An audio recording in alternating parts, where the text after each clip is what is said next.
The European Commission giving a statement here in Strasbourg. What's your message to them today? Well, I think we should have a rapid response. We need to identify the source of any outbreak straight away, and we need to make sure that the trade in whatever that produce is stops. But what we shouldn't be doing is shouting about cucumbers in Spain or bean sprouts when we don't know the source of this infection. This is having a massive impact on farmers in Spain.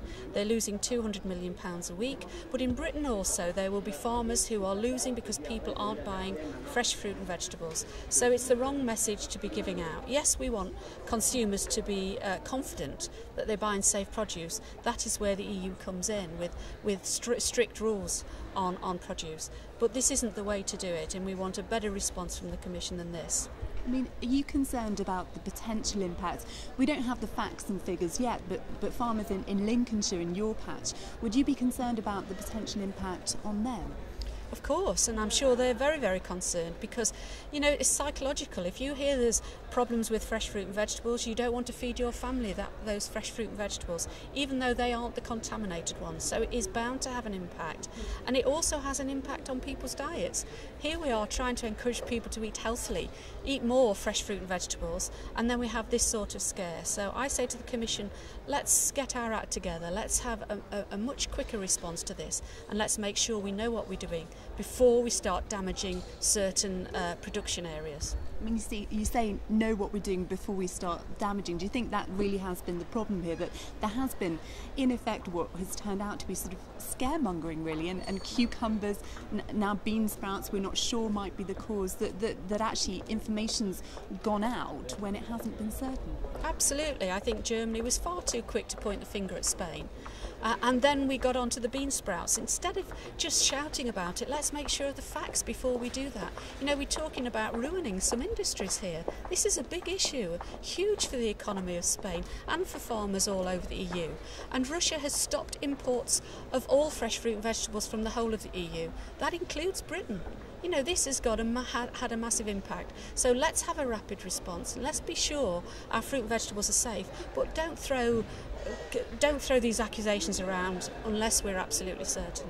And how do you think that would leave farmers in your patch in Lincolnshire feeling if they are seeing an impact on their sales due to this kind of these allegations that have been shown to not be true?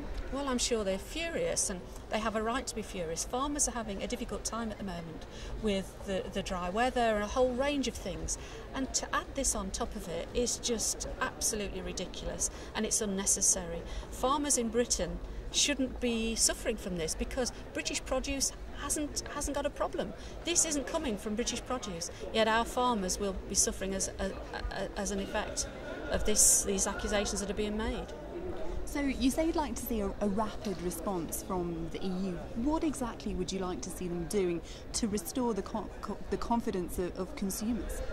Well, at the moment they seem to be just floundering, and I think this has got to be something the EU deals with. Germany shouldn't be going off on its own. This should be a matter for the EU. We should be making sure that our fruit and vegetables are safe to eat, and we need a rapid response. They need to identify the source very, very quickly. They haven't even identified it yet.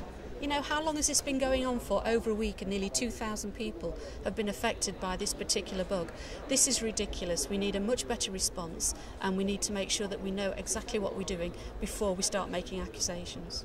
And obviously this current outbreak ongoing, but after this has been dealt with, do we also need to look at lessons for the future? We saw your colleague Linda McAvan making a speech in the Parliament this morning. She was saying there's a whole range of issues that need to be looked at here. Is that your take on it as well? Absolutely. The one thing we should be doing is learning from the mistakes we've made this time round. That doesn't help many of the farmers and many of the people who are suffering from the illness, but we have to use this as something we can learn from and make sure we don't make the same mistakes in future.